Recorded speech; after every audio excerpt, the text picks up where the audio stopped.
Tekole constituency in the Greater Accra region, and she was present at the launch of the NDC's campaign for the 2024 general elections. Listen to her. Listen to her make that public statement. Listen to her. Your Excellency, President John Dramani Mahama, once a president, always a president, and the flag bearer of the NDC, permit me to stand on existing protocols for brevity's sake. Choboy! Choboy! NDC! MFA! Very good, very good. Do you know that the biggest threat to our democracy is corruption? It is not what we are seeing happening around us in the other countries. It is corruption. And this is corruption that has been presided over by this government, this NPP government. But today, what we have to do is to promise one another and to promise John Mahama that we will set the bar high when it comes to zero tolerance with respect to corruption. Fellow comrades, the reality we are faced with today is that our politics has become so monetized that these people believe that everybody can be bought at a price, and we have to prove them wrong. We have to tell them enough is enough. The money that they received from the World Bank for the re-engineering of the Garrett project that they squandered and people are now sharing, that money is not going to make a change to the lives of Ghanaians. That money is not going to improve the economy. The pillars of good governance include transparency, accountability, probity, integrity. But all of these start with us. When we come to power, we must uphold those principles and guard them dearly if we are to protect this fourth republic of ours. Choboy, are we going to make sure that we put an end to the blatant corruption that we are seeing in Ghana? Then we must vote for the NDC. Remember that the people of Ghana hold the NDC to a higher standard. And so what it is that people tolerate from these people, they will not tolerate from us. We are at a precipice with the highest level of youth unemployment, with the most polarized society that we have ever seen, with recruitment that has been happening on the blind side of Ghanaians. All of this is a form of corruption. And so if we are gathered here today to launch this campaign, it must stand on principles that cannot be bought with money. We do need money, but we will not be bought. We must make sure that come December 7th, no one can come to any of our agents and offer them money to betray the people of Ghana. Choboy! Are we going to protect the ballot box for the people of Ghana? Are we going to wait till the announcement of the election results before we go to bed? Each of us has a duty to protect the ballot box.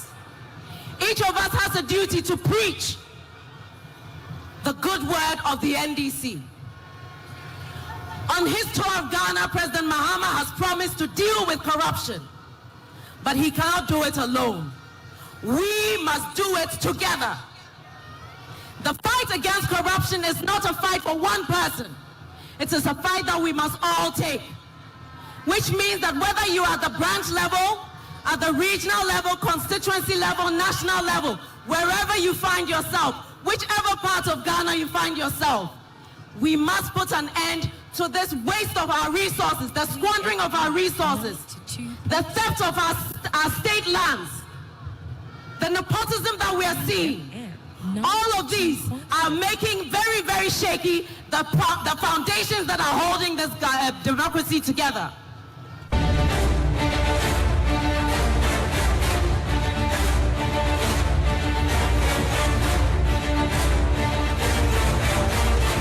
And that was Shamima.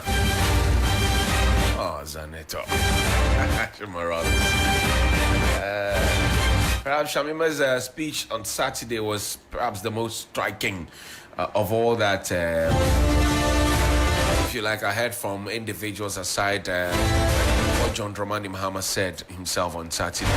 We'll get into that analysis in a bit and get to also pick your thoughts and comments on what you think of the NDC. I mean, you've had MPP stalwarts go out there to suggest that, well, there's nothing new that's happening and all of that. Very much expected. But can we drill down into the issues, what they raised, and whether or not government is going to spend its time responding to it?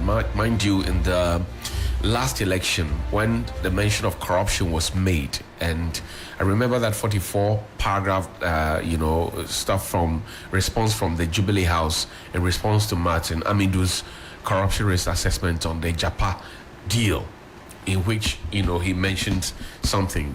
The 44 paragraph thing was written. Martin Amidu fires back another one. And then I remember so well, Eugene Ahin, who is now contesting on the ticket of the MPP in Ablikoma Central, said that, well, they have an election to win, and that when they finish winning that election, they will come back to that corruption conversation. That's the last I heard of anything from the presidency on that particular matter. And since then, you would have seen how toned down the government has been when it comes to corruption, in terms of talking about it, not about the actions or activities of corruption or corruption-related activities. And you ask yourself, how is it that a government that campaigns heavily on, abolishing corruption and, crushing it and fighting it and putting people in jail and punishing people for doing same, now doesn't feel too comfortable when corruption is mentioned?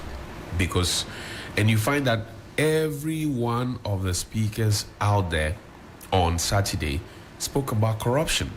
That corruption is being perpetuated. Corruption is the danger to our democracy. Corruption is the reason you don't have jobs. Corruption is the reason you don't feel secure. Corruption, the reason you can't invest. Corruption.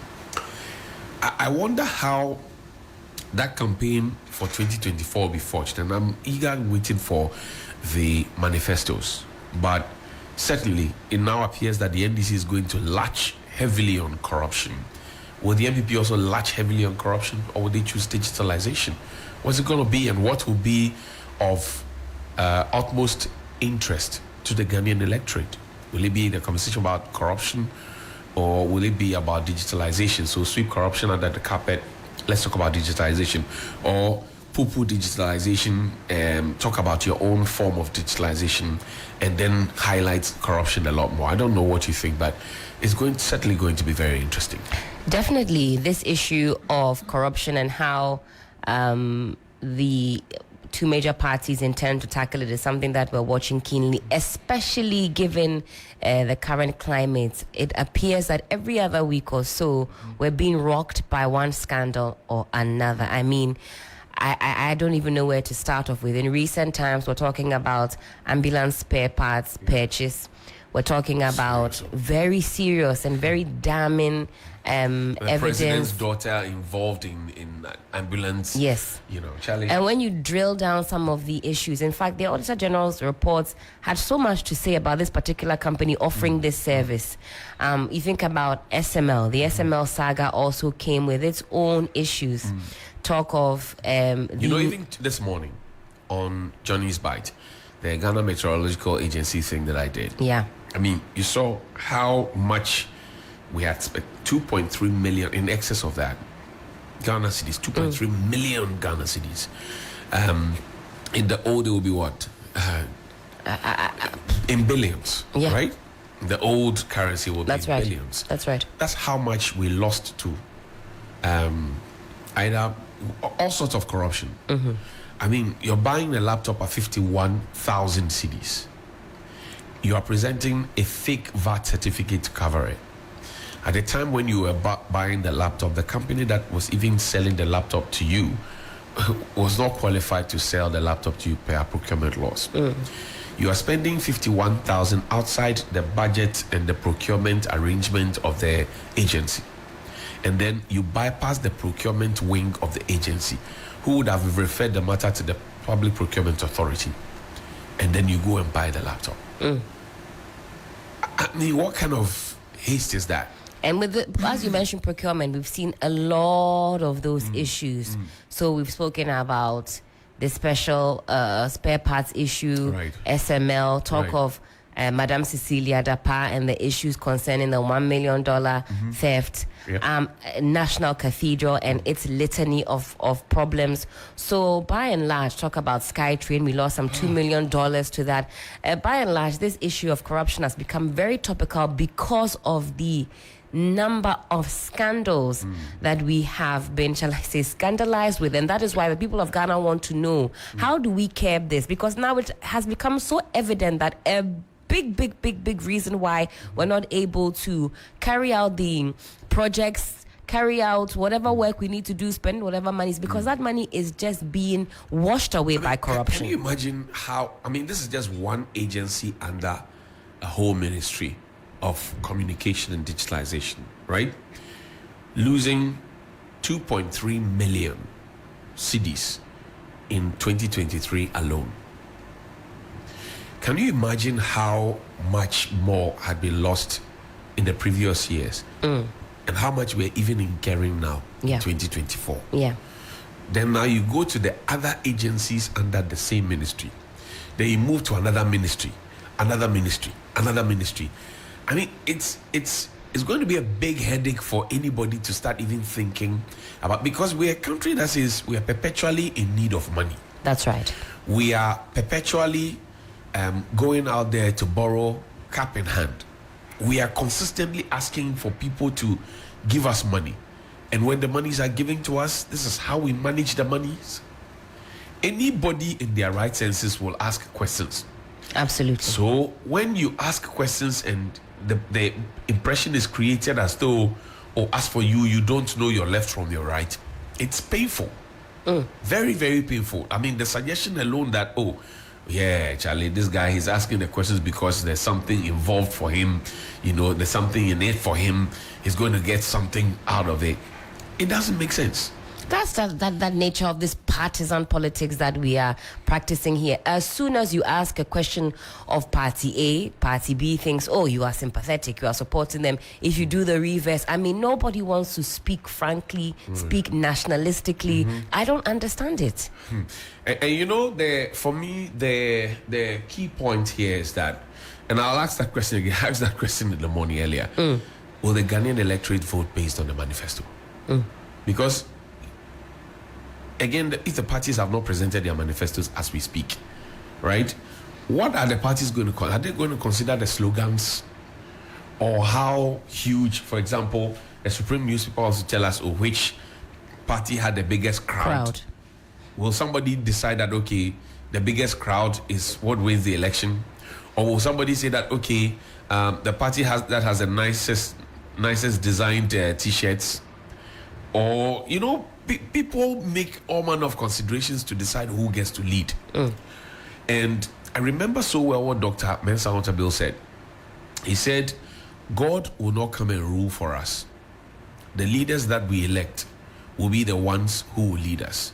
And you can make a bad choice for a leader that will come and punish you. He said that. That you can make a bad choice for a leader to come and punish you. And if you can make a bad choice for a leader to come and punish you, you must think again who you are choosing to lead you. You must think. Think again. Anyway.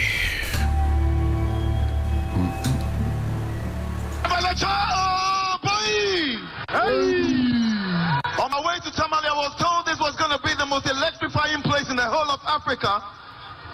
And I can say to a fact that you guys have not disappointed me at all. Excellency John Dramani Mahama, the next president of the Republic of Ghana, Her Excellency, the First Lady, delectable, adorable, incredible Lordina Mahama, I stand on all the existing protocols. Today, I stand in front of you as Ghanaians with a strong conviction that we need that change that we've been yearning for. And that's why I stand here today to endorse His Excellency John Dramani Mahama as the next president of the Republic of Ghana. I endorse President Mahama because he embodies the leadership and vision of a country, one that needs to be done in this very turbulent time in our country's history. Before the time of the last millennium, we saw him in 1996, serving his people of Balibamboy, rising through the ranks to become the commander-in-chief in this country. Do you think Mahama is capable of taking Ghana to the next level? Yes. As I endorse him, I don't know about you, but I'm voting for John Mahama because he truly has the youth of this country at heart. I believe in him because he's a leader who accepts when he's at fault and makes an effort to amend things. He resolves things. I have no doubt that the John Mahama 24-hour economy will create decent jobs for the youth in all sectors, including the creative arts and, of course, hospitality sectors. Even more exciting is his promise to train 1 million Ghanaian youth in coding and invest 3 billion, into ICT. 3FM 92.7. We need that change. Ghana, we need that change. Yes. To the youth of this country, we all know that Nkoye, is this how you want to live? To the youth of this country, is this how you want to live? No. Encourage your family members, call your friends, anyone who is above 18 years, go out in your numbers on the 7th of December to vote John Dramani Mahama. Your Excellency, you've done this before. Come the 7th of December, we're going to the polls and we're going to elect you. We know that you take this country to the next level, and that's why we're all here to support you. God bless John Mahama, God bless the great NDC, and God bless Ghana. Thank you very much.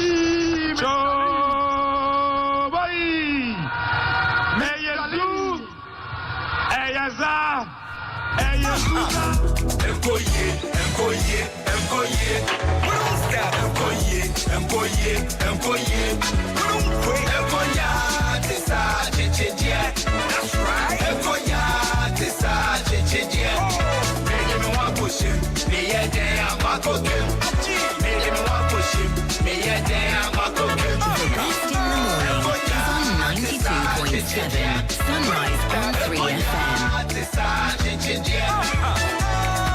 Something there for the corner.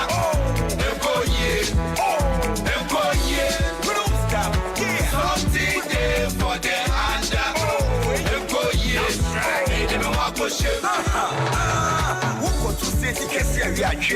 Oh boy, small. That's Berryma Sydney with Reggie Zippy and A Plus and Koye. Well, that's what we later got to know that all three actually really supports the NPP. Yeah. And so, Kofi Okyere Darko is also known within the showbiz circles. I mean, he's paid his dues. Rhythms on the Runway. Radio Gold, Star FM, a bit of Live FM here and there. I mean, emceeing shows all across, curating most of those ones. And you heard him. He sounded frustrated and tired about how things are going, and he says he wants change. That's the reason he's supporting John Mahama. We all know how entertainment has a huge followership. That's why politicians will get that. I mean, it's a technique in propaganda we call hero worship. There's bandwagon, techniques of propaganda. There are a couple of them. If the people who support Kofi Okyere Darko and what he does decide to tag along, I'm looking at the effect of those things. Let's connect with Professor Kobe Mensah. He's the political marketing guru, and just right on the spot when I'd introduced the conversation about the techniques of propaganda, for example, hero worship, bandwagon, Kofi Okyere Darko, Shamima, Alassane Suhuyini. Prof, thank you very much for your time. Good morning. Morning, Johnny. Thanks for having me. How are you doing? I'm fine. I was just going back to some of the lectures from my political marketing class, and I remember some of the key standpoints. For example, the techniques of propaganda, and I go back to the books that you forced us to read and all of that. And I'm asking myself, what we saw on Saturday, Kofi Okyere Darko, he is a showbiz personality. He still does clothing where celebrities and all these Gen Zs and youngsters buy. He was on that stage. Shamima Muslim, gender activist, going around doing her gender stuff, distributing sanitary pads, talking to ladies how to stand up for their rights, blah, blah, blah. She was there. Alassane Suhuyini, a former broadcaster, was there. If you look at all the faces, did they really strike the chord? If you look at the techniques of propaganda as I was taught in school and as you have been consulting for people on? So, Johnny, there is what we call authorized knower, which you rightly recall in the propaganda theory. We have something called manufacturing consent. That's how institutions or political parties, especially, they are able to persuade us through certain mechanisms. And one of it is what we call authorized knower. Authorized knower is that some people are actually endorsed by the society for what they know. They have the competencies to talk about issues, and the public, actually take those, recommendations, or they take those, kind of advice and the explanations that these people make very seriously. Because they believe that these are people who have some knowledge in certain areas. And so when you have these personalities, mounting political rallies and then speaking about the issues, the society listens in most cases. Now, the only time that they would stop listening is when such people have actually made, recommendations and they have found to be, untruth, on a number of occasions. Then they will stop listening. But if you haven't actually sold yourself with, propagating untruth and so many other things, then you have a chance that, the society will listen to you. Now, I keep telling people that in this economy that we're in, largely you would find that, academics, journalists, celebrities usually don't talk about political issues. But when it gets to a time where it becomes critical, i.e. a lot of people are affected in many ways, then certainly you're going to get people to come out. Particularly, those of us who interface, the foreign economy or the foreign currencies. As we speak, if I have to go to Sheffield, I need not less than 50,000 cities. Right. And that is talking about air tickets. The pound is now 20 cities. Right. Plus. So when I'm commenting, I am not commenting just because I'm angry at a certain, or I don't like a certain politician. But I am actually angry because things are really hard. And if somebody like me is actually, facing some of these, hardships, you can imagine, Johnny, those who are actually selling, in the market, right? Those who are actually not having jobs, who even rely on people's, what do you call, benevolence and munificence, right? You can imagine that. And so it is not surprising that you find somebody like KOD a very fine, young man who is doing very well in his area, decides that now he has to mount the political platform. Because, like many other people, he's also feeling the difficulty, and I'm sure that his circles are also feeling the hardship. So there are times where people who ordinarily may not be political or are not interested in political issues will climb the podium because things are critical. So when I saw it, I think that it was heartwarming to see them, because I keep saying that we have to make noise. We have to shout. We have to let the people know that we're not happy with what you're doing. And whether they will brand you NPP or NDC, if you make the noise, political attacks, at some point you don't have to care. Because what is more dangerous than losing your livelihood? If somebody has to insult me, like people call me Professor Jalof, these NPP boys, I don't really care, because it is much more difficult what I'm going through than you targeting and insulting me. I don't care about that one. I see. Now, Prof, in terms of the messaging, which is very important for political parties if they want to really reach out to the electorate, for them to make a decision on who to vote for, to decide on them. For example, we have seen a lot of glittering generalities in terms of the kinds of promises that are being thrown out there, because some of the promises do not have costs attached to it. They look too fanciful and they look too good to be true. You look at it on the face value, it's beautiful, but if you drill down, there's a lot of problem. Did the NDC on Saturday, in terms of the speakers they elected to speak to the electorate, NDC members and those beyond, did they meet their messaging standard? No, you see, the political platforms of the channel are varied, right? You have the campaign rallies, you have the town hall meetings, obviously you have the political parties' websites, etc. You have their manifestos. At each point in time, you have a particular kind of messaging for a particular political channel or political communication channel.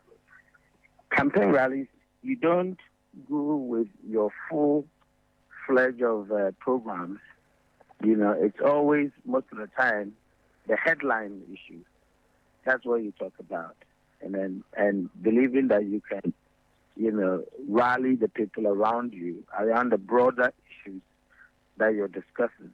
In most cases, you would find detailed programs in manifestos, or even to some extent on the website of the political parties, and especially on the panels, the radio panels like what you do, right, where they will come and explain, and you have the opportunity to ask them about cost issues, right, and they have the opportunity to explain. So when on the rally, you don't hear a certain costing of a certain program, for example, it's not strange, or it's not, abnormal, because on the campaign rallies, what you do is to give the headline topics, the key messages that will rally the people around your cause. Now, again, you now have both parties having launched their campaigns, have told us who their campaign team members are. We know who their candidates are and their running mates. But as the Polcom guru, we do not have manifestos from these parties aside Alan Tremantin's Afafranto, who gave us the great transformational plan. Should the electorate be worried that just about 4 months to the big election, we don't know what these two parties are presenting to us as their social contract, should we decide to elect any of them? Well, I think we know. The manifesto itself is the amalgamation of all the key issues that the political parties have been discussing. And so when we talk about a manifesto, we are saying that you have compiled all the key policy positions. So over the period, obviously, Baumia has been telling us about his digitalization, etc. You have Mahama talking about 24-hour economy. Throughout this period that has been going up and down, we have snippets of their programs that they want to do. The manifesto will then put all of them together, and then we can actually evaluate them. Of course, Alan Chemanton has been bold enough to actually come out with his great transformation plan, which is very detailed. I mean, I've seen the document. It is very detailed and very, comprehensive, if I should put it that way.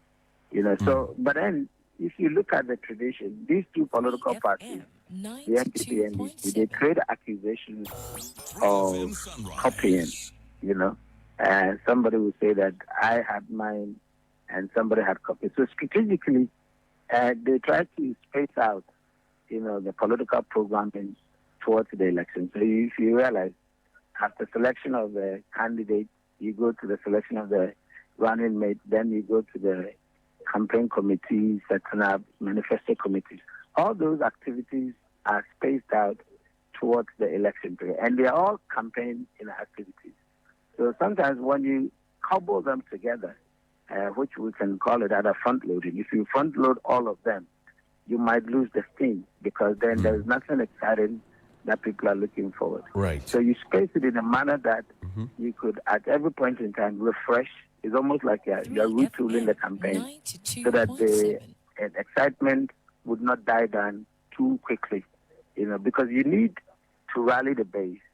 You need to give them some mojo in order that they can drive the campaign towards the final end. And sometimes, too, it depends on your finances. That's right. If you are going into the battle with an incumbent party, certainly they have resources.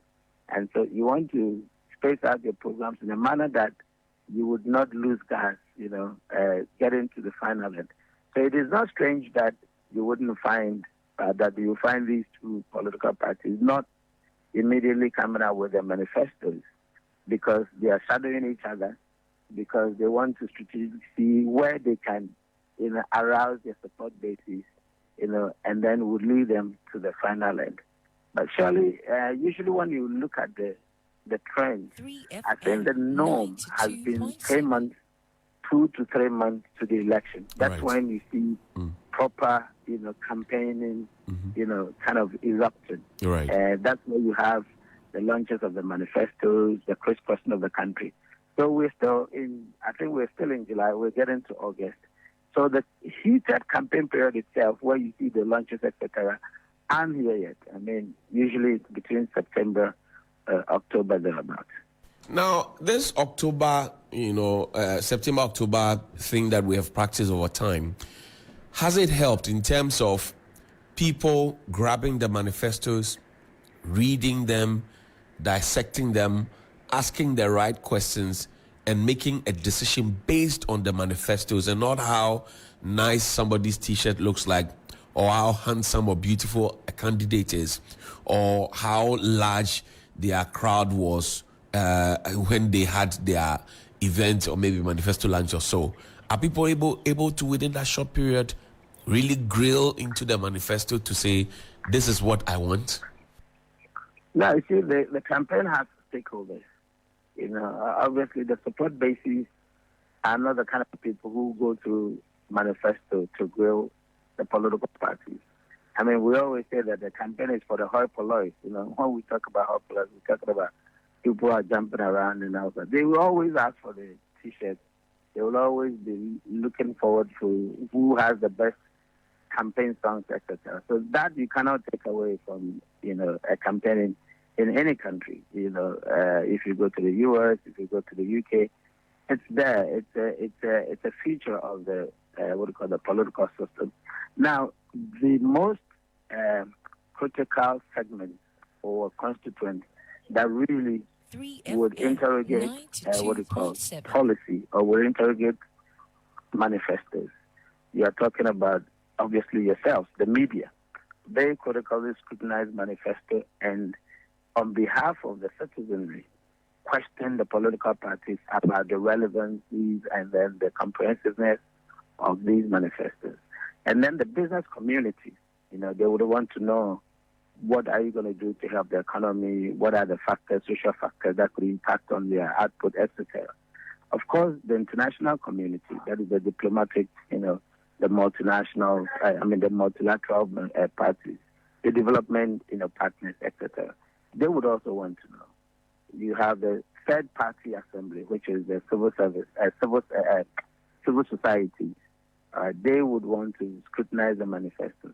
So there are some key segments who are very much interested in the manifesto to evaluate it and go after the politicians about what is in the manifesto. But the majority of the people, they don't really scrutinize manifesto. They actually take their source of information from you, especially the media people, because they believe that you will interrogate and ask the right questions on their behalf. So if there is anything at all, I think that the media community must rather strengthen its political reporting system.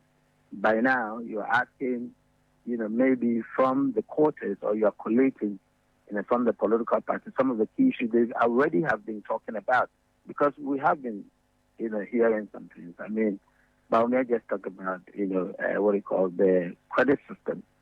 I'm sure that if the media really want to be critical, you want to check the credit systems in England, you want to check credit systems in America, in Europe, etc.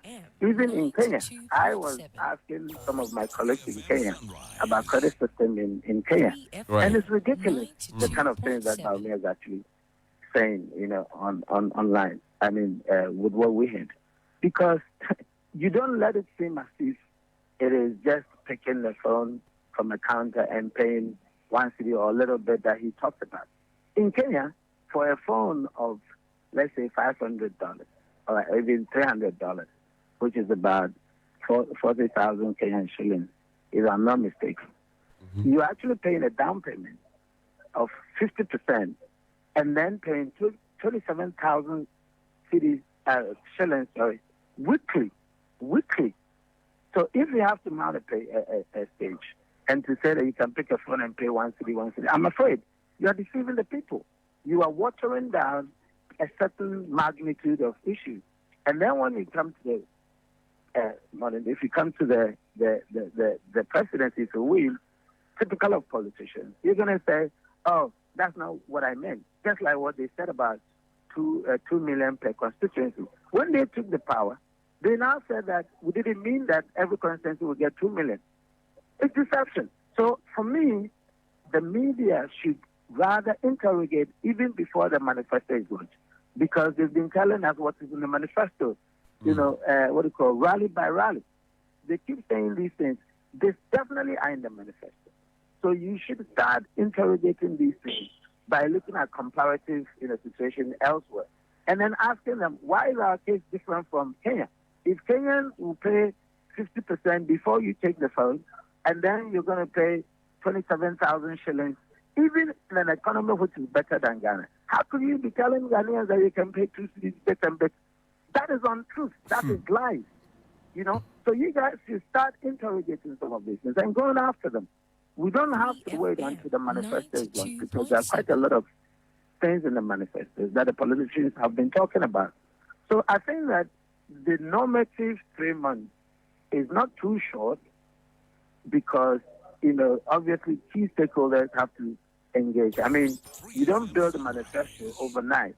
You need a team, and they have to do the research, they have to interrogate a lot of things, and then put together. So it takes time. So you could understand why maybe the politician will take a little bit of time, in doing that, and maybe have a home street, run. But then the other stakeholders, especially the media, that is responsible for taking these politicians to, account, a proper interview, right, must really have a very solid, team of people who by now are researching and then putting together certain competent questions that they can put to these politicians for them to be answerable. I think that's where we are lacking. The capacity to interrogate the politician is what we are lacking. Prof, I'll let you go, but before you go, the amounts of monies that are spent to prosecute the campaign or to wage the campaigns has always been on the table. Monetization or moneycracy has also come to the fore. We are getting into the season again, a broke country. Everybody is complaining. Will you be surprised if you see opulence at play just to win power? Well, I won't be surprised because that has been our behavior. Even when we're in a dire situation where they say our our expenditure during campaigning is what balloons our, debt, etc. So the politician will spend. But I put the blame squarely on the doorstep of the EC. The EC is the regulator, unless of course they can convince me that there's any other regulator of the political system. Just like the National Insurance Commission being the regulator for the players within the insurance. That's right. The EC is the regulator of our elections. You have to be interested in every bit of our elections, online activities, finances, etc. Ask the EC whether they have any competent, policy that actually restrict or that even queries or interrogate the political parties' financial structure. Whether they have any competent, institutional system that really can say people are, alleging that Osumesi had paid X amount. In fact, when even the politicians themselves have stood on TV and have said that they paid X amount of money to voters, tell me what the EC have said about it. No comment. They haven't even said that they are referring such people to the investigative agencies who can actually investigate and then perhaps bring them the report and perhaps take actions against them. Voters, delegates have actually said that they took X amount of money in their own words. Politicians have said that they paid X amount of money in their own words. You have a very incompetent EC presiding over these things and not making any statement. What would you get? You're going to get these people spend again, opulence, and then push all of us into debt. So then they're sitting there making themselves as registration EC and then ballot box. Mm-hmm. What about the rest of the functions that they're supposed to perform? No competency. I sometimes feel so strong about some of these things that you have people would think that they are knowers, people would think that they have competency, occupy positions just for some useless kind of exercise they do, and then in the end we end up, facing the brunt. How much money did they say we owe? And the government would take that through taxes. The meager money that they are giving us, they would then take through taxes because of some people's incompetency. So these guys will spend the money opulently, they will spend anyhow through elections, and then they will bring it as taxes for us to pay. And you have somebody who's supposed to regulate the elections in this country. And they do damn about it. Professor Kobi Mensah, I thank you for spending your morning with us. I know we had to drag you out of a very important meeting to talk to us, but we appreciate your time as always. He's a political and communications marketing guru, and he joined us here on Sunrise on 3FM 92.7. Prof is not taking it lightly at all. He's not happy about how the EC is going about doing its work, particularly to help all of us to stop this opulence. And because the truth of the matter is that if people spend to push a campaign, when you win power, they would want to grab a piece of the cake. That's right.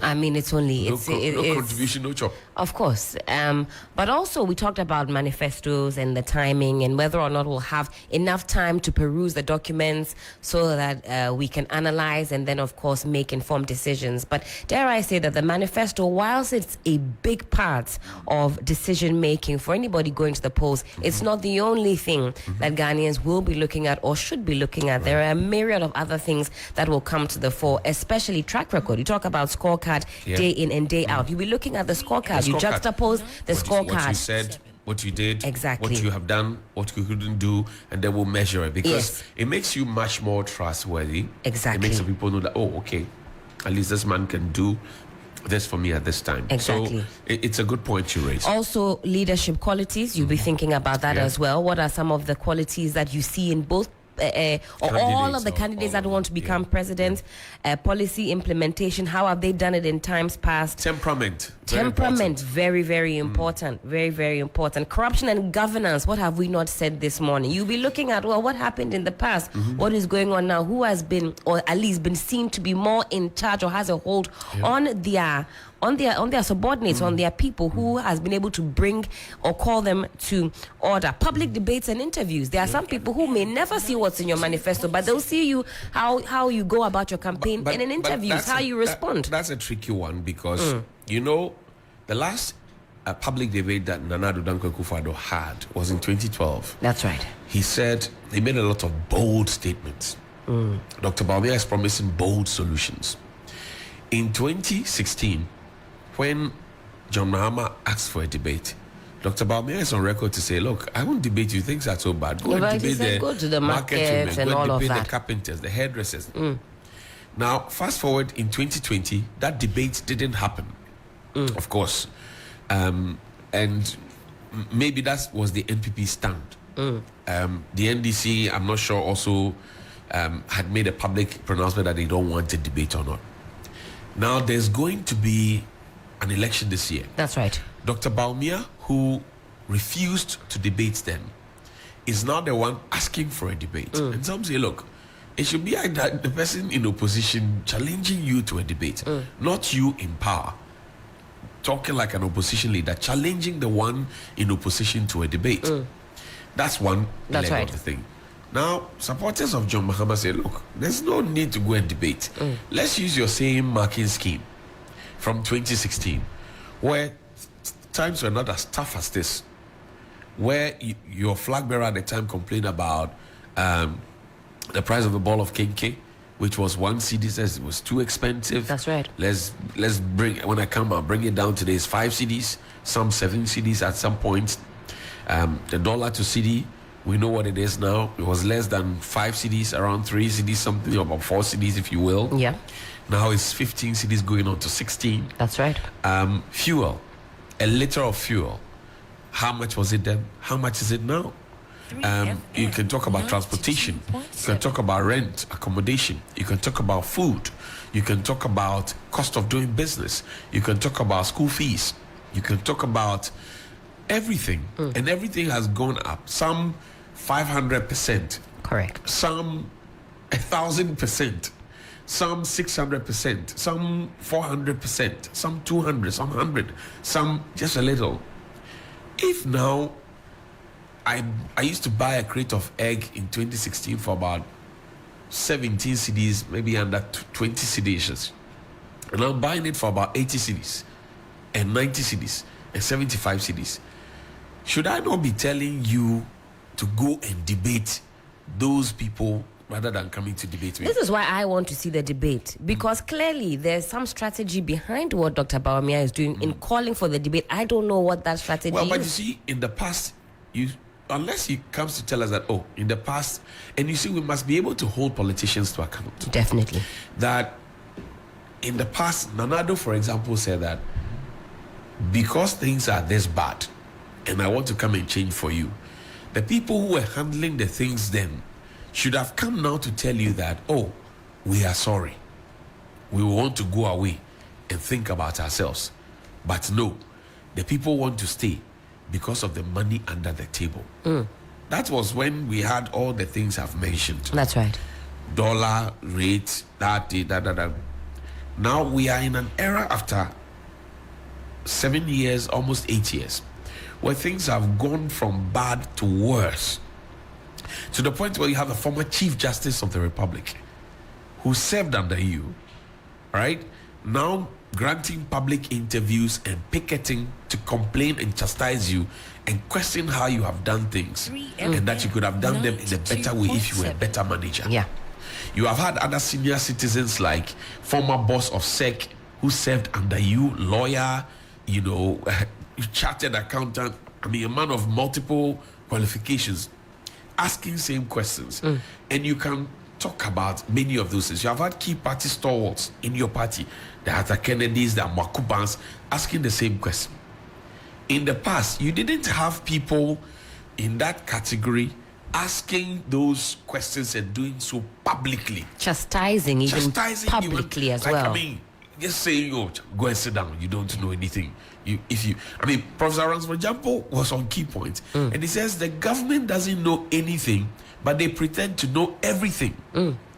These were his words. In fact, he said we have this, not only is it winner takes all, he said winner knows all. Yes. This idea that once we're in power, we won't draw, we won't collaborate, we won't seek input. Right. We have all the knowledge, we have the men. But then he came down further, wrapping up to say, this government does not know anything, and yet they pretend not to know everything. Now, hinting to a former general secretary of the party said that, look, the government sometimes believes that all of us are dumb and that they are the only wise persons. These are people that society, like Prof said, they have believability. Yes. Society listens to them. They have Definitely. a constituency and all that. They are the ones saying this. And that is what people will also be looking at. So, okay, we put the public debate to the side. Maybe they will not do it, but these endorsements will come to play. I'm saying all these things to say that these statements that have been made now were not as pronounced then as they are now. That's right. These statements that are being made now and the comparisons that are being made were made then, and now the comparisons are not compiling. That's right. Shouldn't the president at this point be apologizing to us? 92.7. Along with the vice president, rather than calling for it, shouldn't they be coming to say, oh, we said this in the past, we are sorry. Now we have realized our mistakes. Can we have the debates now? Ghanaians would have clambered behind them to say that, oh, they have seen that they have made a mistake, they have gone the wrong way, but they want to right it and come back. After all, John Mahama said he has learned from his mistakes. He apologized. He said things were not rosy when I was there. And then he said specifically that he has learned from his mistakes, and then he wants to come back and correct the mistakes. John Mahama said that.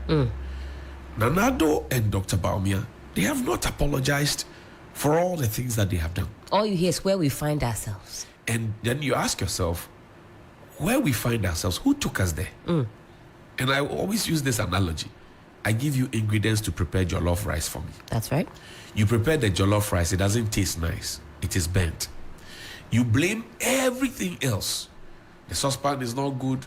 The burner was too high. The kitchen tomatoes was are too not hot. sweet. The tomatoes are not sweet. This rice is too soggy.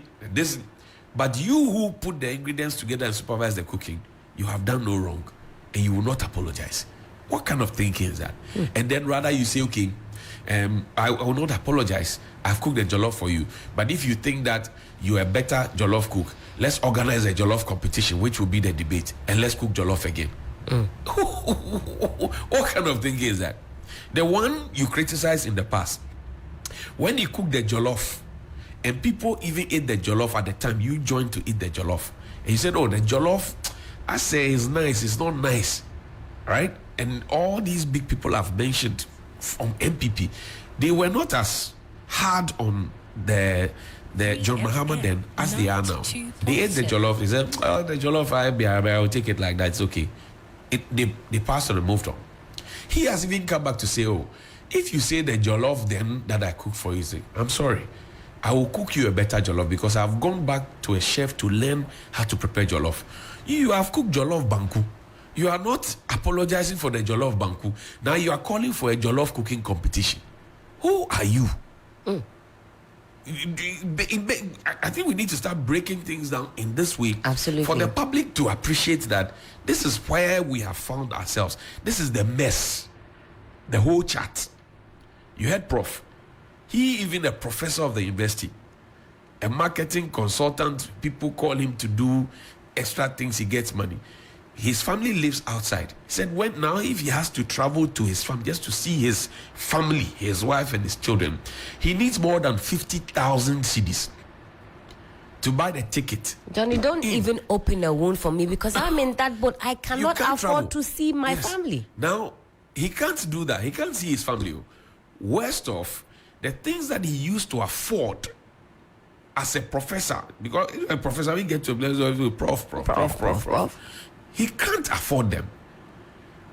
And the 50,000 could have taken him, brought him back. He could have come to dash people those things. When he complains, you say he is talking too much. You must certainly not be serious.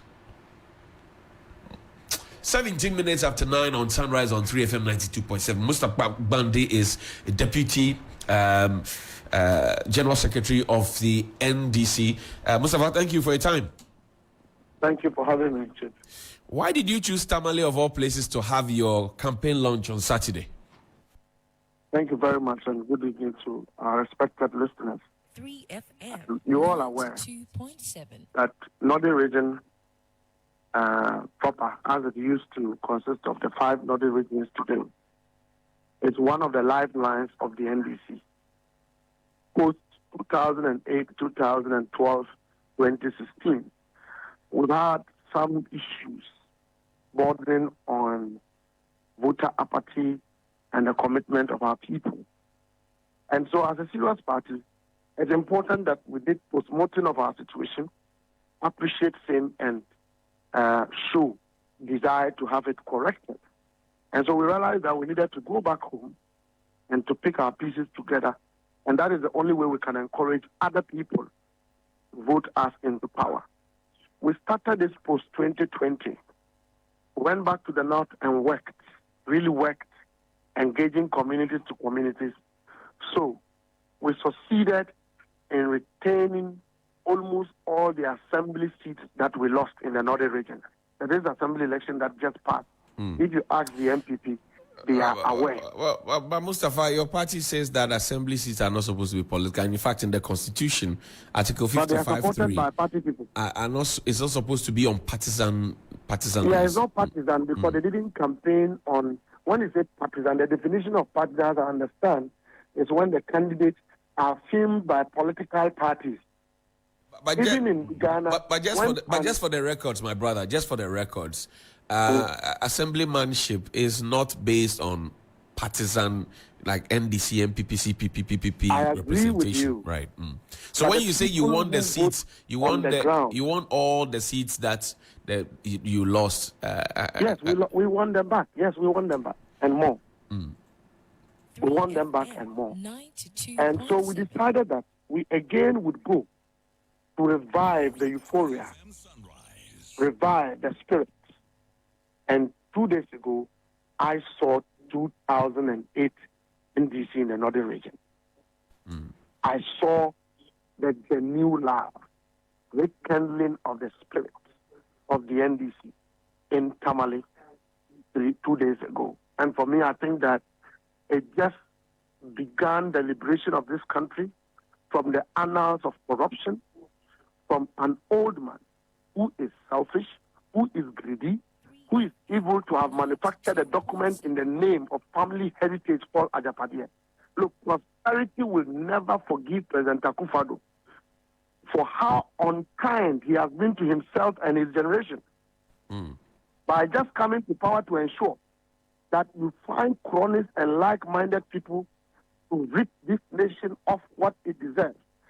Turn around to demonstrate lack of responsibility and any commitment that will reverse what you have created. And that liberation is what we started in Tamale. A liberation that will take a president who preached that if you want money, go to the public sector. He and his children today are entrepreneurs in his government, competing business with private individuals. Today, the man who told us that he will protect the public purse, his appointees have developed effrontery to the extent that they have the courage, the lack of morals, the lack of principles to offer to buy state assets. We've never had this kind of president. We've never had this kind of government before. And our children will not forgive us, Johnny, if we don't rise up with courage and boldness to fight this cancer. Our children are currently being raised with hopelessness. Apart from the fact that you can guarantee stealing to feed your family, your children's future can only be guaranteed when they can cheat others to survive, because it is skewed against class living. There is no caring for the poor. There is no desire to see that all Ghanaians are prospering. If you are not from Chebiland, you cannot prosper in Ghana in the last 7.5 years. Even when you have established your own, President Akufo-Addo and his brothers must sit in a meeting and destroy it, just so they are the only people who are powerful. We will not let history go down without mentioning this name. And that is the liberation we have started. If a man says, I will do it, check his track record, check the credibility of his behavior. President Mahama has been in government, he's been a president before. You cannot say a single one of these things about him. You cannot equate President Mahama having collapsed anybody's business in Ghana before. In fact, even the people who have sponsored President Akufo-Addo to become president, he has collapsed their businesses. Lack of shame and lack of morale. Backed by a greedy heart, a hardened heart of a man at 80 years to see that people go down for political experience. Aren't you being too harsh on the president and the government? I'm just being frank. When you are frustrated and you are angry, you are an angry man. It is not about the NDC. It's about where our country is. Because, Johnny, when you finish work and you drive to a filling station, they will ask of your party card. You have to pay with a currency called Ghanaian cedis. And that cedi is being depreciated because of corruption. When you go to the shop to buy Milo and tea, Milo and milk for your children, you cannot afford it. They will ask of your political affiliation. Government's responsibility is to create an enabling platform for all Ghanaians who are willing to prosper to do so. When a government deliberately becomes a stumbling block for prosperity, that government should be fought at by the people. Any iota of tolerance, any degree of reception for this evil to continue is a willingness to destroy our country for political expedience. And I cannot raise my children. I have boys. I can't raise my children knowing that I cannot steal, knowing that I don't have people to come together and produce an Ajapadia document where we can steal. Mine is to fight. And that is what I'm doing. Well, the Ochene says the Ejapadia document is fakery. It's just targeted at the Achim kingdom because nobody should pay key attention to it. It's not a document that you can trust. What do you say? Well, I would have expected that Ochene would have been disappointed in himself that he supervised a president coming from his home to have done this evil against Ghanaians. Is it not public knowledge that President Akufo-Addo's children are now taking contracts in government? Is it not public knowledge that Kenoforiata and Co. were the ones using their private companies to front for financial advisory roles? Is it not public knowledge that they deliberately collapse businesses that are not aligned to them so that they can be powerful? Even the MPP, they have succeeded in ensuring that people who are not aligned to their strategy does not emerge as controllers of the party. Is it not public knowledge that he or Chehini took money from GMPC to do festival? Well, they gave it to him as CSR. Yeah, that tells you the recklessness and kind of corrupt people who sit in our public offices. Because if there was a sense of accountability, you wouldn't take taxpayers' money and give to a chief who is from a gold mining area. If all chiefs begin to apply to state institutions to take money for festivals, Johnny Hills, are we going to construct roads? Would we be drilling boreholes to give water to Ghanaians? Did he not utilize the influence he has on Akufo-Addo to take that money? Have you heard Asantehene apply to government to take money for festivals before? Asantehene is probably one of the biggest kingdoms. Have you heard him apply to president to give him money to go and do a festival? The chief in my hometown, should he apply to government to give him money to go and do a festival? That is the level of impudence, and that chief tells you that we are hating his people at Oforipenyi. Disgracefully, he couldn't tell the president to his face that what he is doing will cause hate against them. He sat down and benefited from it for 7 years. Is he now gaining his voice? Mustafa, let me ask you this final question and let you go. When you mounted the stage and you're watching the people, the crowd that turned out, for example, on the front page of the Supreme newspaper, they say that Baumia's crowd in the constituency event surpasses Mahama's national campaign launch. First of all, does it matter? And is this your true assessment of the situation on the ground? It's a misplaced conversation. We respect the existence, bona fide, of the MPP. MPP is a political party. They are in government. And so nobody should advance the conversation that MPP is not existing. The conversation is that the ones in government has way misconducted themselves, and even their own party members desire that we take them out of power. That is the conversation. The conversation is when you utilize your popularity to commit fraud against the people of Ghana. That is the conversation. The conversation is that when innocent Ghanaians voted them into power out of the promise that they will change their lives, and they have ended up being the ones afflicting pain on Ghanaians. That is the conversation. Now, let me tell you. Recently, there have been a DNI briefing to the president that they are losing the election. And I dare the DNI to publish that report. If the report was in favor of government, they would have published it. Now that it is not in favor of government, they should stop briefing and publish it. Because when it came to Napo, they published it because it served their interest. National Security has briefed the president that they are losing the election. All researches that have been done show that NPP is losing. So what they are doing is to go to a constituency, bus all their members to a district capital, take videos and pictures to show that Baumia is popular. It is not about popularity. It is about some Ghanaians who are not influenced by partisans, knowing that we are in a mess. They are going to vote out this government. Even the MPP people acknowledges that this breed of people just took advantage of them and are committing atrocities, governmental atrocities, a syndicate of corruption and thievery, and that they don't deserve to represent their party. Most MPP people are now supporting us to take out this government. I hear you. Mustafa Gbandi, Deputy General Secretary of the NDC, joining us here on Sunrise on 3FM 92.7.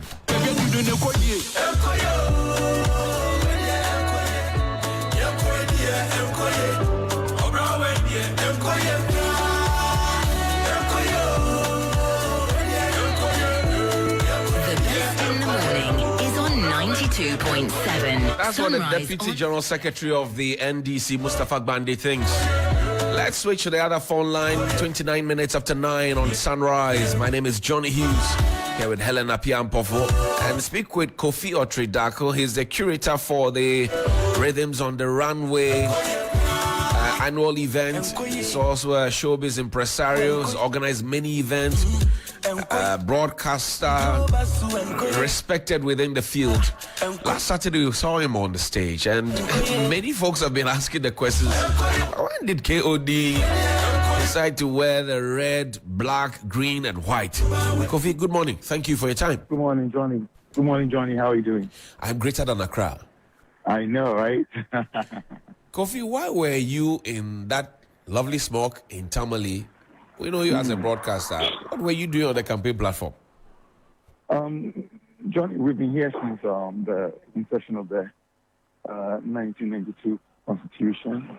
As a Ghanaian, as a broadcaster, I think most importantly as a Ghanaian, I've been here throughout. We've seen, the NDC come and go. We've seen the NPP come and go. We heard some of the amazing promises from His Excellency Brothers when he was trying to become president of this republic. From what we heard from him, during his campaigns and everything, it looked more like, aside from Nkrumah, this was going to be Ghana's best opportunity to shine as the black star that we are. Unfortunately, it's just been a worst moment, if you ask me, from my personal experience, and also knowing that this personality has been very vocal since 1973, thereabouts, to see the greater good of Ghana. I think this should have been our best time as a country. And I thought that, well, for the very things that President Mahama did that some people were very unhappy about him, we've also somehow sat down as a people and not said much when the same thing is done, or even worse in this dispensation. Mm-hmm. So I thought it wise to throw my weight behind President Mahama. Let's get back to where we were and forge ahead for a better Ghana.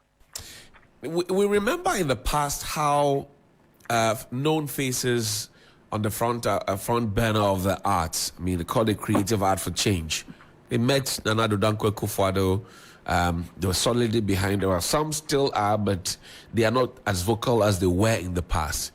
Now we're seeing broadcasters. We see Suhini, we see Shamima, we see you, and you made very powerful speeches out there.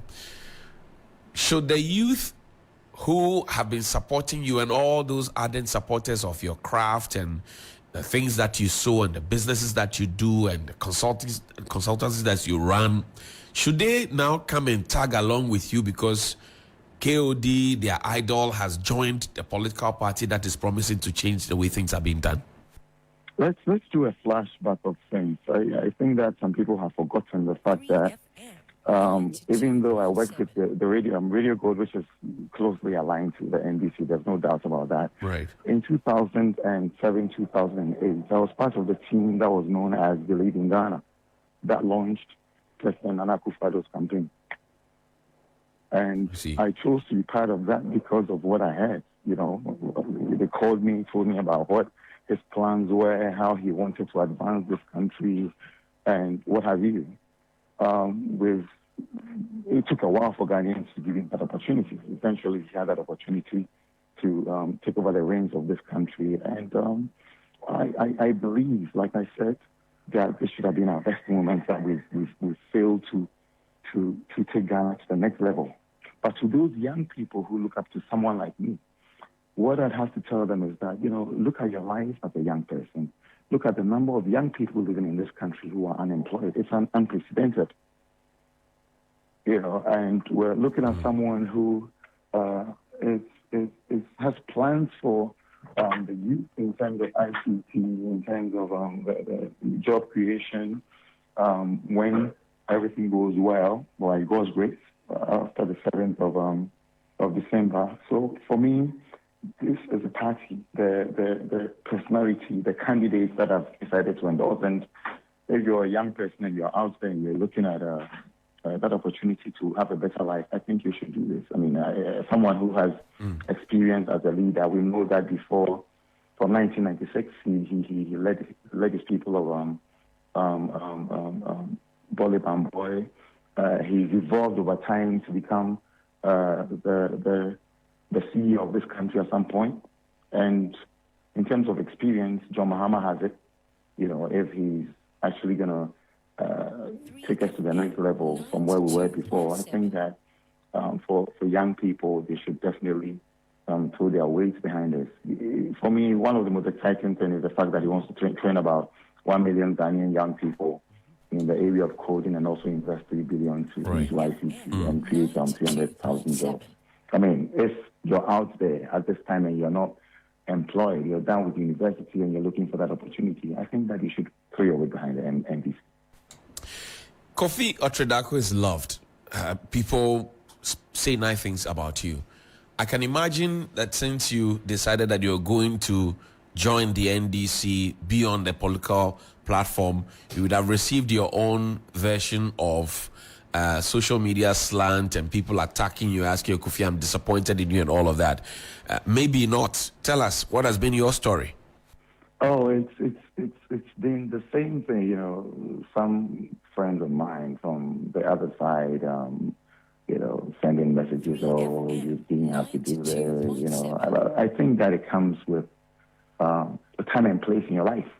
And as we grow up and we look at the prospects for our children and our children's children, you can't sit back quietly and not get involved. We have to get involved. And for me, that's the most important thing. Whoever decided to join a political party, whether you're my friend or a colleague, I have never had my own questions about why anyone decided to belong to a particular political party. So I don't see the need for anyone to raise eyebrows because I have joined the NDC. No. I mean, then again, I've had a very long-standing relationship with certain personalities within the NDC. Most people, even in the NPP, know that I'm very close, or was very close to His Excellency Jerry John Rawlings. Was like a father figure to me. One of the things he always wanted to see, you know, he would always say, you have so much to contribute to this country. I understand that you work in the media space and don't have to engage in politics because you have to be indifferent with what you do on air. Right. But I think I've also gotten to that point in my life where I can't just sit back and observe. I have to actively get involved.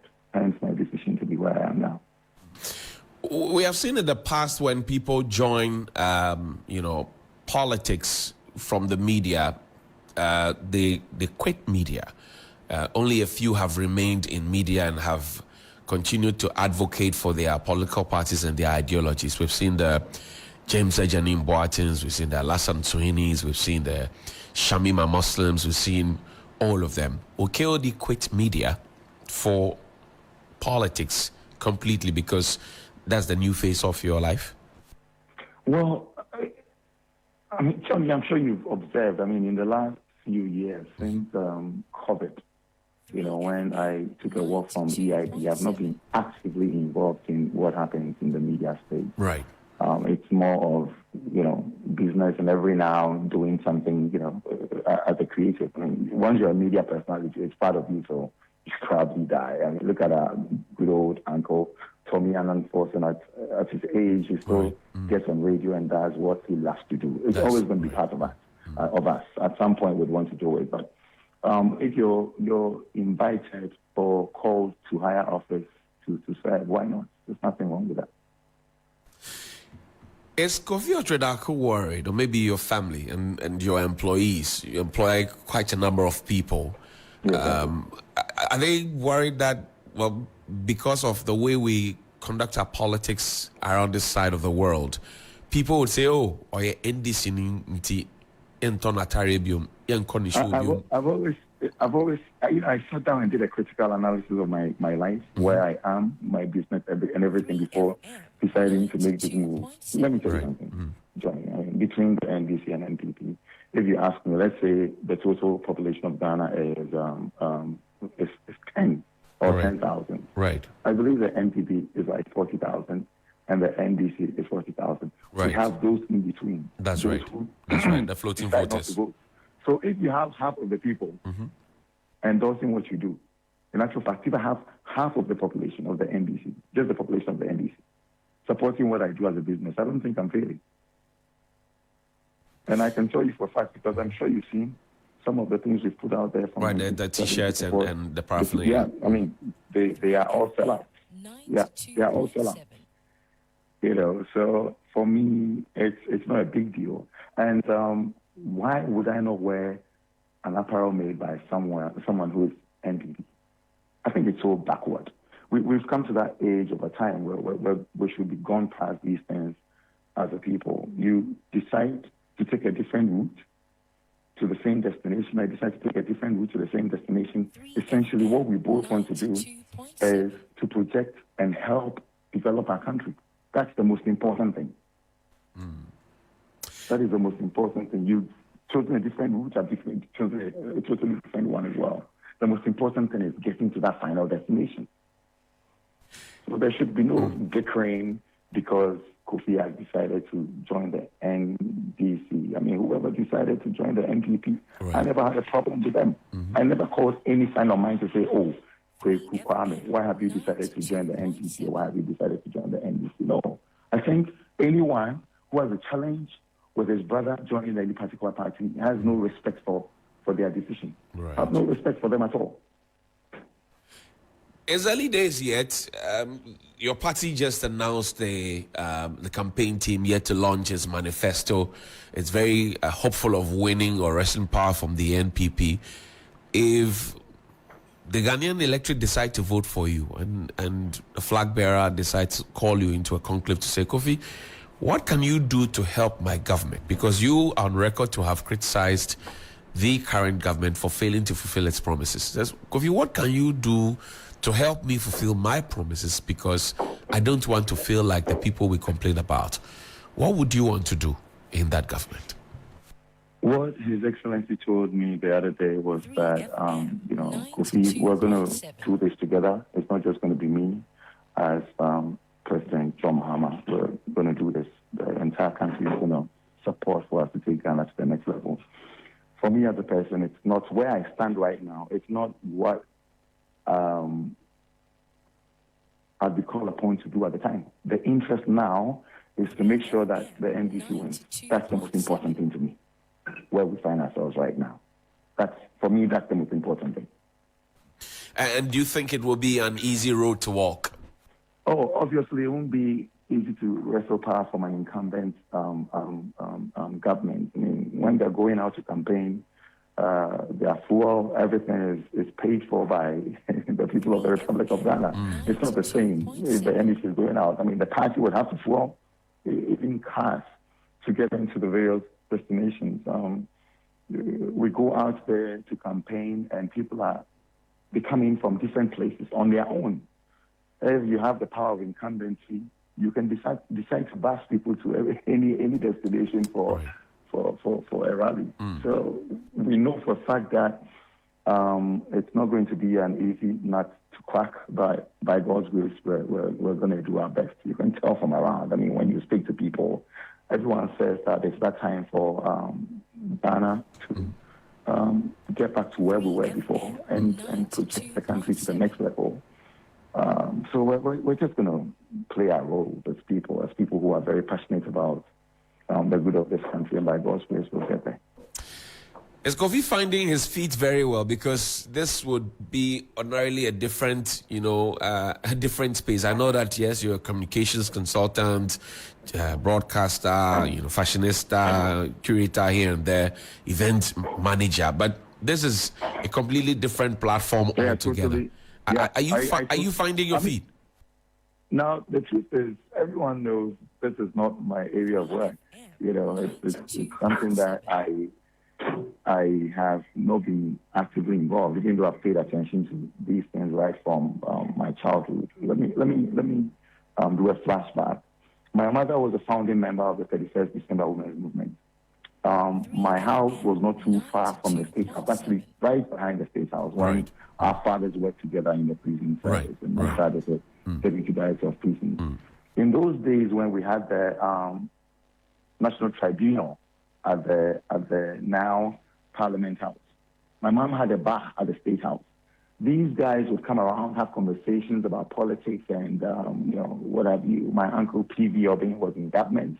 I sat in many conversations as a child. I was paying attention to what was happening in this country. So in as much as I'm not your typical political person in the public life, I'm also very, very, very attentive to what happens in the political space. I'm very interested in what happens in that space because it affects all of us. So I know for a fact that I'm not your typical political communicator. No, that I'm not. But then I'm someone who's very passionate about Ghana, and we're definitely going to learn along the way, because every day is a learning stage for us. Whatever you knew yesterday, once you read about something else, it becomes part of your knowledge bank, and that's what I'm ready to do, to learn what I don't know in the political space. If your constituents ask you to represent them in Parliament, will you? That's come up a few times, because I come from a place called Adansi, and the Adansi area, as you know, John, has been very kind to this country. Most of the young people in my hometown, in that side of the country, are seen in urban Ghana as working at the car washing days, shoe shine boys. When you go to the whole Adansi area, Obuasi area, you find most of our aunties at home. Lands, our farmlands have now been converted into galamsey sites.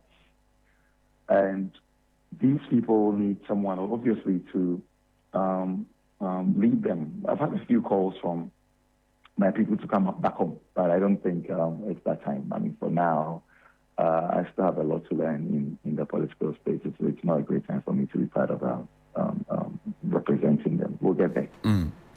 Kofi, I want to thank you very much indeed for your time this morning. I wish you all the best. Thank you very much, Johnny, and have a great week. Thank you. That's Kofi Okyere Darko. He's now a member of the NDC. It's official, 46 minutes after 9. Helen, oh, not at all. Okay. Not at all. Even on December 7th, the EC chair will vote. Everybody will vote. Yes, and this ECJ votes. Everybody will vote. No, Afarijan didn't used to vote. Okay. Well, but this ECJ she votes. Definitely, and it's the one before her too. It is your right to vote. It is not illegal for you to be a member of any political party. Must the referee play? Or support a team aside? I mean, that one, when they enter that corner to do that one, is not. But if I go and if the contest is between you and Abiam, and I go and I vote for Abiam, I vote for you. When the ballots are being counted, I'll be interested in. Of course, yes. Interested. I put my bet is where I want the odds to fall. I was very happy that you asked KOD about what the response has been since he publicly came on to endorse former President John Dramani Mahama. It's a big platform. They were in Tamale. All eyes were on Jubilee Park, and he came out and he says, "Listen, this is who I have decided to support," and that is something also apart from the manifesto, as I've been listing reasons why somebody will go out to vote. Public opinion and endorsement from public figures such as KOD's got a big following as well. People will be looking to the opinions of those that they respect and revere. So you can't discount it at all. Media personalities, musicians and the like who have that influence. And so this is the season. Some of your favorites will be declaring their stance. Don't lynch them. Don't mob them. It is their right to affiliate with whomever they so please.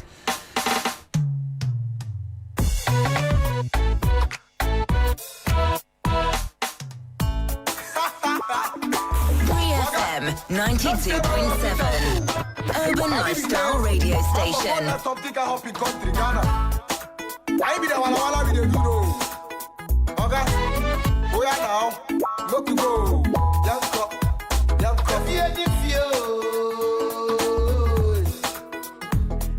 If you why? I say to Kwanga. Make I me mama got it. 3FM 92.7 Urban Lifestyle Radio Station.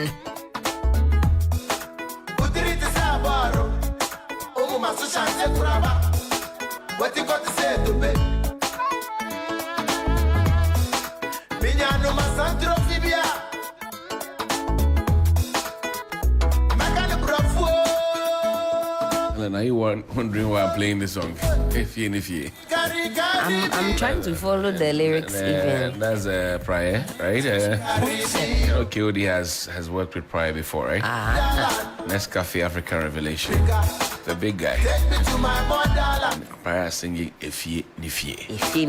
Yeah, me kai me mami katin used to cook me at the State House. Mami katin kwang no. Oh my God.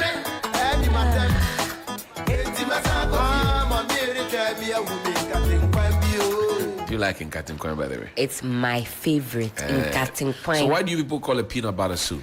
Because it's peanut butter. It's not pure, it's peanut butter. It's Nkatin. It's what granite paste. Granite paste's cousin is peanut butter. They are twins. It's Nkatia Wonu. Say Nkatia Wonu. Nkatia Wonu. Fantastic.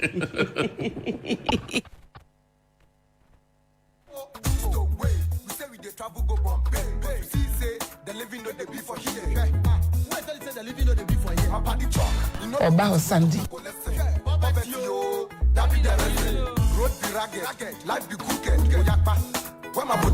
the Jubilee Park, this is your daughter, your sister, your mother, Pumaya Shamima Muslim Matang Al Hassan Gbangu, together with the greater Katamansu family.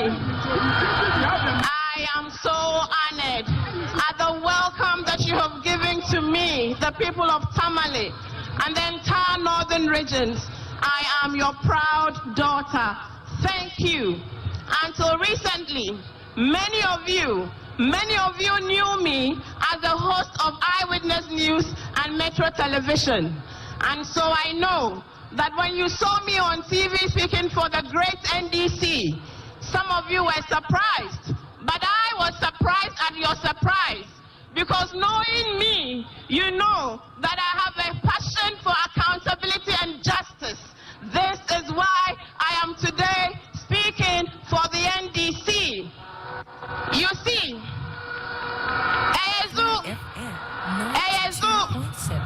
character is everything in leadership. Today our nation is in crisis. Our roads because of the deep mismanagement and recklessness of the new patriotic party under the leadership of Nana Akufo-Addo, Bawumia, and Napo. Today, they tell us that we should let them break the 8. Will we let them break the 8? I was heartbroken as a breastfeeding mother when I took my little girl to the clinic and I was told then that there was shortage of vaccines. This was the same time that our president, the vanguard of democracy, was busily flying luxurious private jets across the length and breadth of this world, spraying us with bath water and telling us to tighten our belts. Is this a leader we should trust? Is this a government that cares for the people?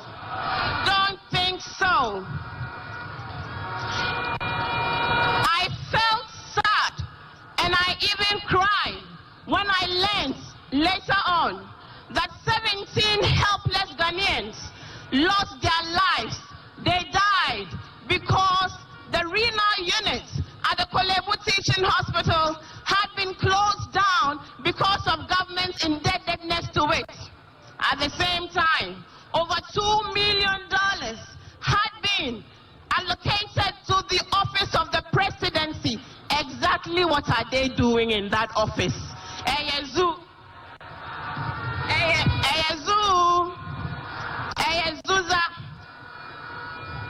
You know what? Should we remind them? Should we remind them? Should we remind them that today more than ever Ghanaians are suffering in unprecedented levels? Should we remind them that we see grand corruption of monumental proportions and nepotism? Should we remind them? Should we remind them that we will remember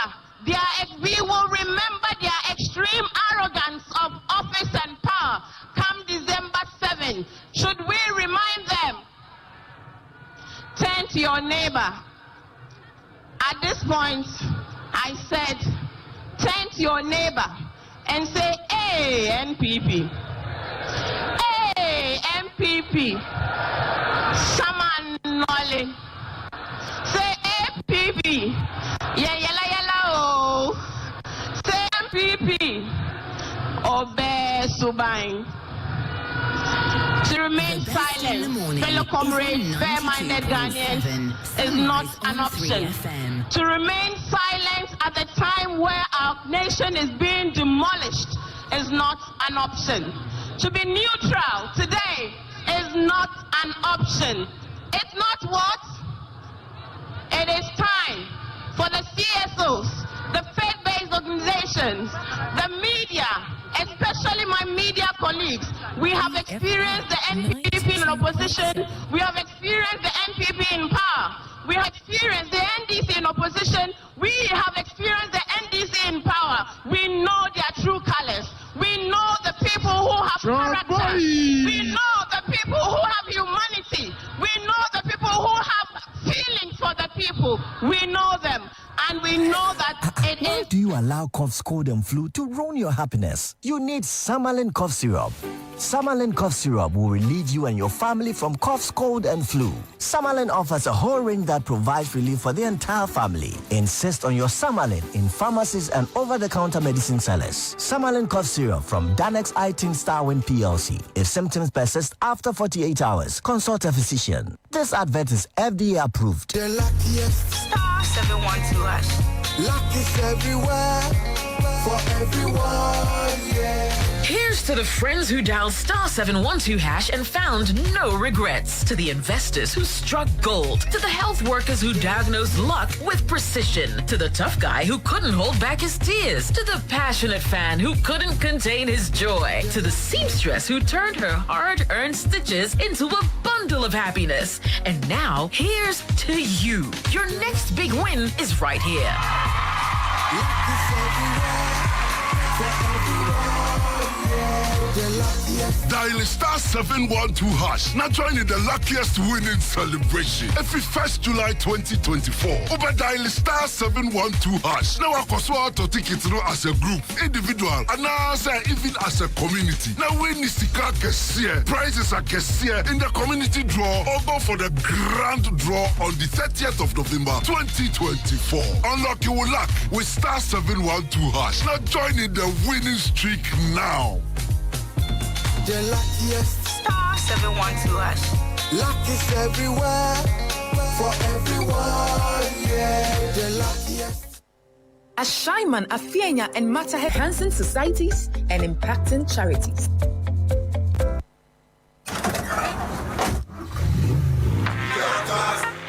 Last. Everybody go to breakfast.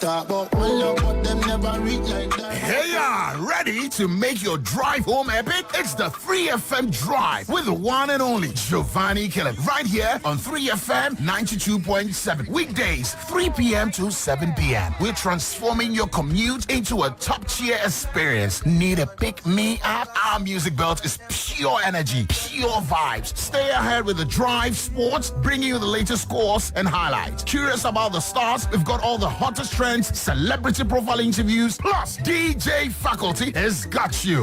Ready? Monday, Tuesday, Wednesday, Thursday, Fridays on 3FM Drive. You know where it's at. This is where the action is at, live on the 3FM Drive on 3FM 92.7. Welcome to the 3FM Drive. That's right!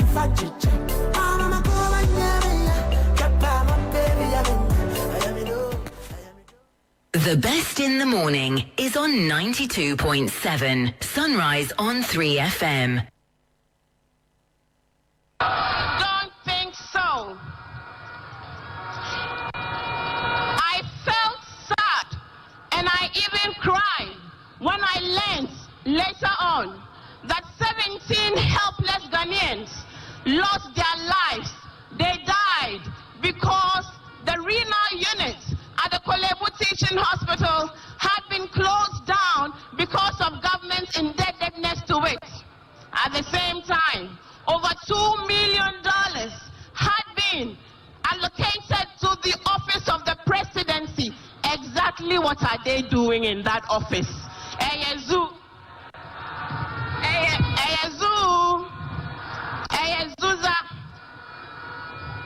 You know what? Should we remind them? Should we remind them? Should we remind them that today more than ever Ghanaians are suffering in unprecedented levels? Should we remind them that we see grand corruption of monumental proportions and nepotism? Should we remind them?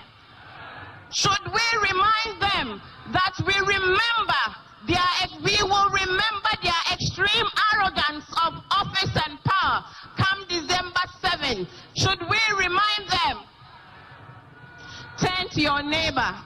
3FM. At this point, I said, turn to your neighbor and say, hey, NPP. Hey, NPP. Saman Nole. Say, NPP. Yeah, yalla, oh. Say, NPP. Obe Subain. Finance. My name is Johnny Hughes. I've been here with Helen Lampiampo for DJ IBM Obe Subang Yala and 62s Don Ulo 1 Mamea. 62s, what do you say that? How's it pronounced? Yala or Layala or what's it? Help me. Is it Yala or Yala or Yala or Layala? What is it? Yeah. No, come before we go. Because this thing, I want to learn it. So that if Helen does her tune, I can tell her that you are Russian. Oh. Yes. That's Russian that you have been doing. You have to stop. 62s. Welcome. So what language is that? That was Wale. Wale. Okay. Yes, that was Wale. Yeah, and so it's meaning you, plural you. Yeah. Yele. Talking. Okay. Right. Yella. Yella. Talk. Talk. You are talking talk. So mean like So you kasa just the talk. You just the talk. So when we are doing the review and you guys are over doing the yele yo. Cut the mic. So in Dagari also it will be yele. Hey, why?